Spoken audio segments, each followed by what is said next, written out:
19টি সংখ্যা রয়েছে যার গড় অর্থাৎ অ্যাভারেজ কি বলেছে 25। এবার ঘটনা কি বলছে দেখো, যে প্রতিটির সাথে 7 যোগ করা হলে নতুন সংখ্যাগুলির গড় কি হবে।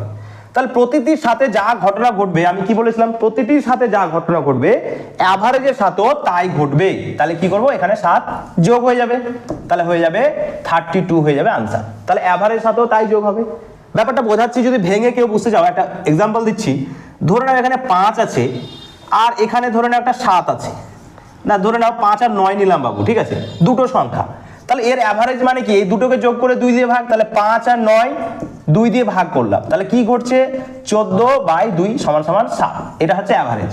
এবার দেখো বলছে যে দুটোর সাথেই, অর্থাৎ প্রতিটি বলতে কি, আমি এখানে দুটোই ধরে নিচ্ছি ছোট করে বোঝানোর জন্য। তাহলে এটার সাথেও 7 যোগ করলাম, তাহলে এটা হয়ে যাবে 12। আবার এটার সাথেও 7 যোগ করলাম, এটা হয়ে যাবে 16।